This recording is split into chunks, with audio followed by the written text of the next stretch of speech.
This is the ultimate video if you're looking to get a wheel for your Xbox. Any sort of racing wheel for your Xbox is coming down to these two at the entry level. We've got the Logitech G923.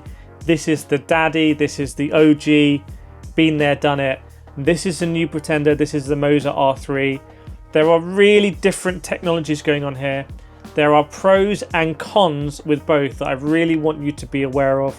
So I'm going to cover all of that in this video. We're going to talk about quality, we're going to talk about finish, we're going to talk about compatibility, we're going to talk about force feedback, we're going to talk about the pricing, we're going to talk about bundling, absolutely everything.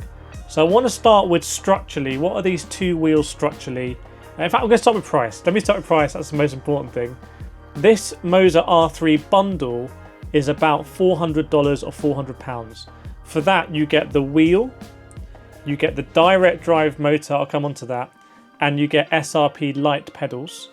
The Logitech G923 varies in price a lot. I'm going to put the latest price up here on the screen, so that'll be the latest price.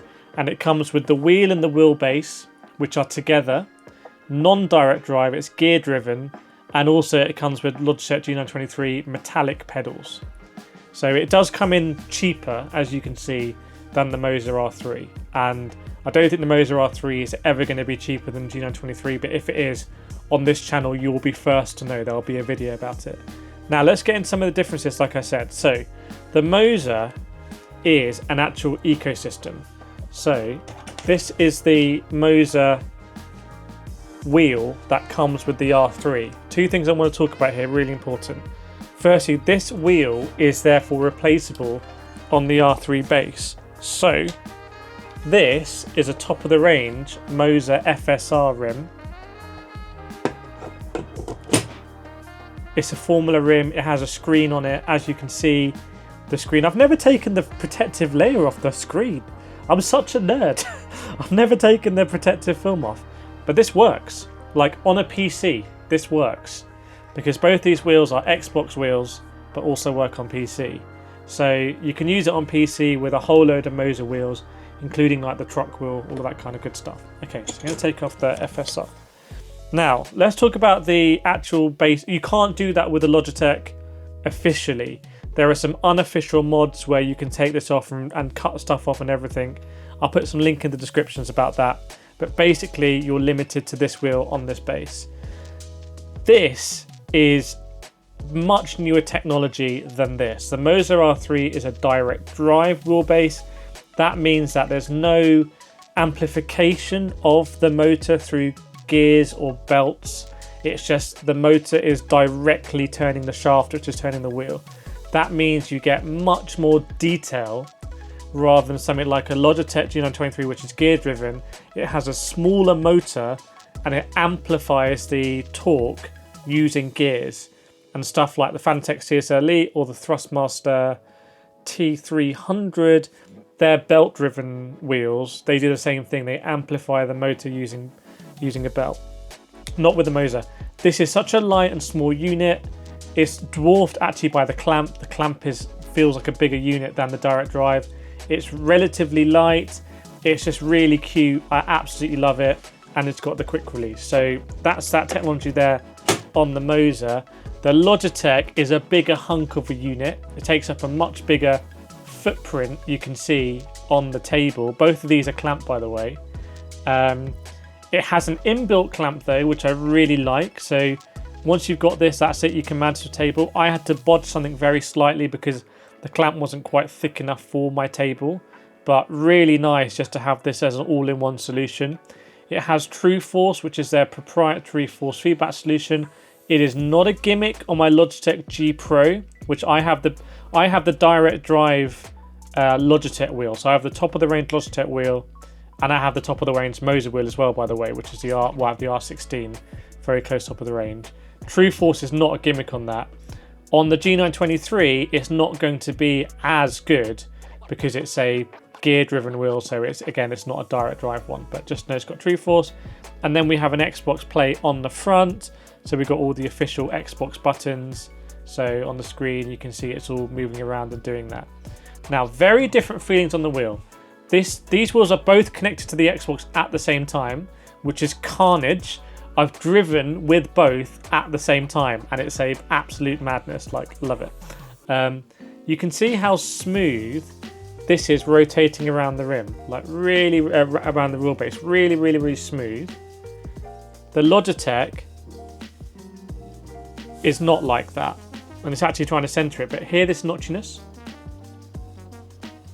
Those are actually gears.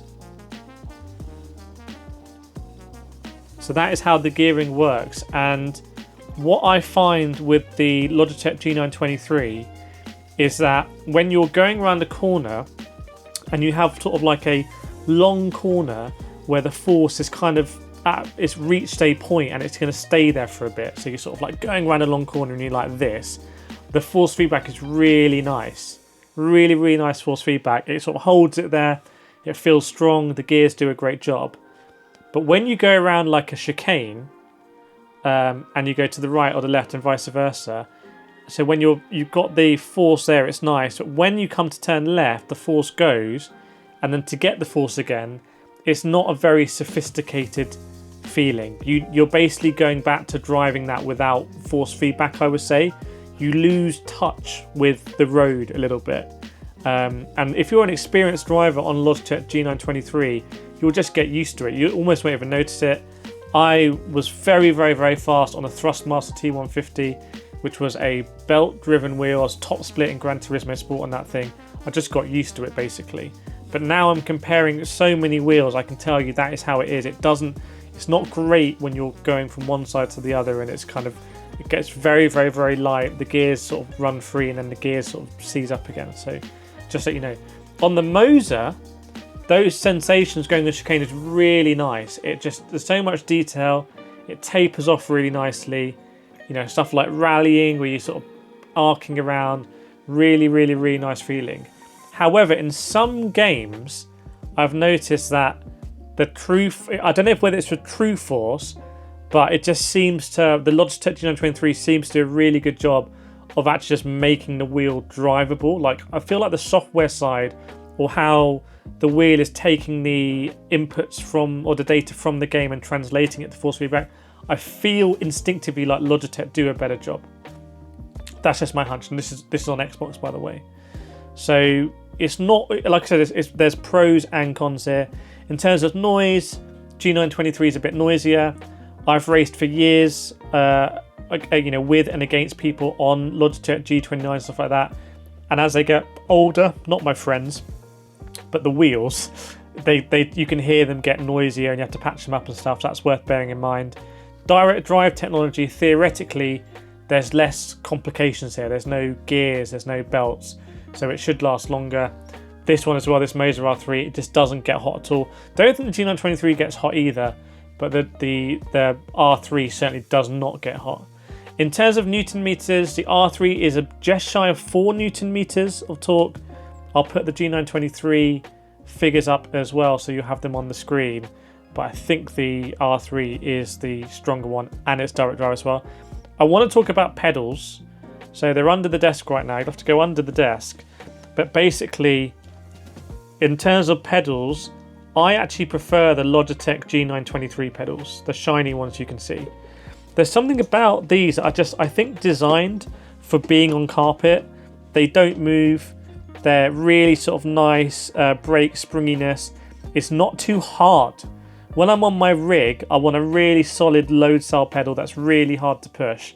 When I'm on the carpet, I just want to brake. And I feel like Logitech have nailed that. You get a clutch as well. The Moza pedals are SRP lights, and I've done a lot of videos on Moza pedals, CRPs, SRPs, SRP lights. These basically have the same housing as the SRPs. I don't think they're designed to be on carpet. I think these are really designed to be on a rig. Now, that's interesting because I think the Moza R3 is actually not really designed to be on a rig, or it shouldn't be designed to be on a rig.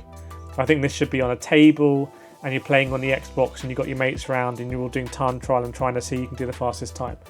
If you've got a rig, you may as well get a more powerful direct drive wheelbase.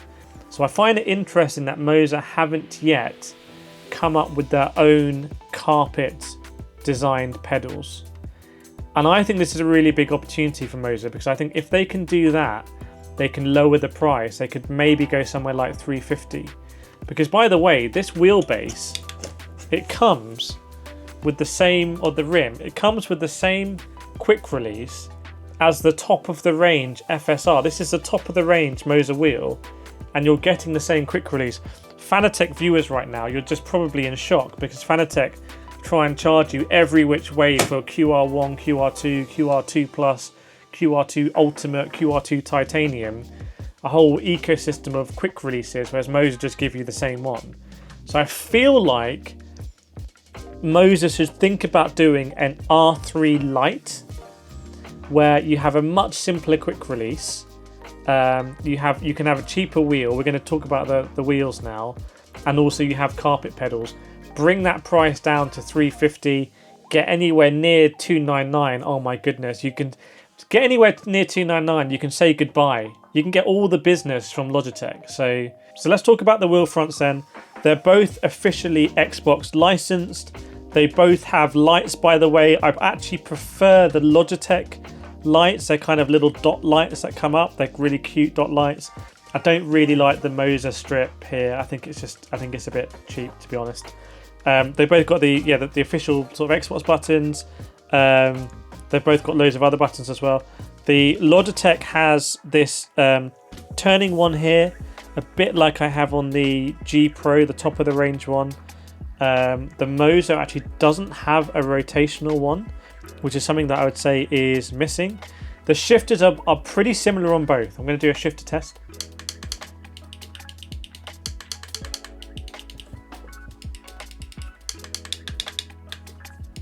They're better. They are 100% better on the Moza.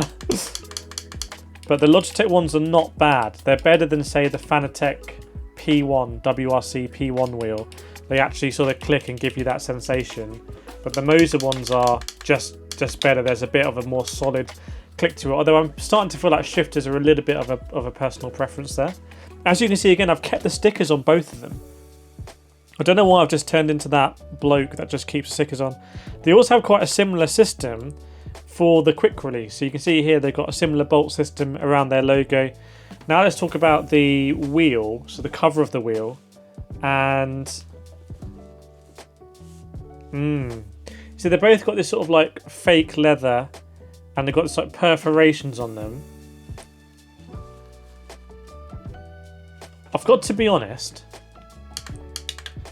I'm not a huge fan of either, and I think that's because I have something like here, the iRacing Pro. This is a McLaren wheel, and the rubber just has a very slight give to it, a very slight give that I know when I'm racing for 2 hours straight, when I'm in the end of my stint, my hands are still going to be comfortable. And I know that the Logitech G Pro has a little bit of a nicer feel than this. It looks very similar, a bit of a nicer feel. And I know that Moza do really nice grip. So I just know that these are not the best wheel, materials that these companies do. But we're at a budget price point here. I think they're both pretty much do the job. They're certainly a lot better than wheels that I was using on the original Xbox. We're going back 20 years because now I'm ancient. Those were just terrible wheels, like Mad Catz wheels and like unbranded wheels you get from like the supermarket.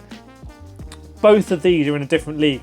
Logitech have done incredible things for sim racing, and in my opinion don't get enough credit for it. They now do a whole stack all the way from entry level to the G Pro. Moza, again, are pretty much revolutionising sim racing, I would say, and now they're entering the console space. So, they also probably don't get enough credit because people think, oh, it's just very similar to Fanatec. Fanatec have never done anything like this. Like, this is a new product from Moza. So 2 great products here. By the way, if you're interested in buying these products or any other products, I do have an affiliate link for both of them in the description. They might get you a discount as well. So if you check in the description, they might get you some money off if you want to buy either. But I definitely wouldn't buy anything just from watching this video. I'd watch other reviews as well, and I'd read other reviews. And also, if you have experience with these, put your feedback in the comments as well. Now, in terms of which one I prefer, outright and also taking into account cost, it's a very difficult question. I'm going to say off the bat, I prefer the Logitech pedals. So for me, the Logitech pedals are more preferable. However, I have used this base with the top of the range Moza CRP load cell pedals, the gold pedals. So this gets you into an ecosystem. And in the future, hopefully we can expect more Xbox rims from Moza. Whereas Logitech G29 is a one and done. My instinct is going to say this.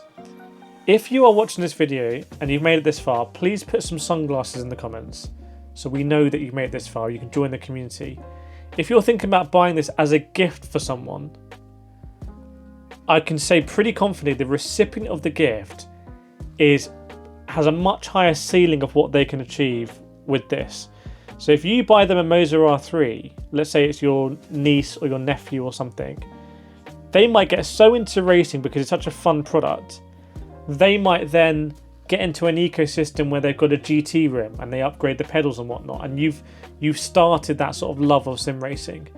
Whereas Logitech G923 is a great starting point, but it's also, this is where it ends. Pretty much, Logitech have also brought out like a hub that I've never tried yet, but apparently you can mix and match the load cell pedals and whatnot, but it's not really an ecosystem. Like, there's no rims, for example.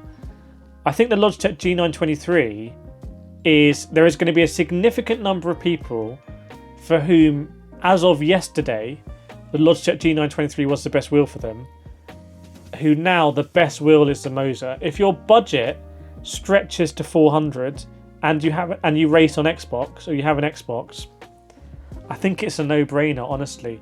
But let me know what you think in the comments. I'm going to put some more videos around here. I really want to get your feedback in the comments as well. And like I said, if you do use an affiliate link, it does help me out if you choose to buy it. So I'm very grateful. But two interesting wheels, and the game is most definitely changing.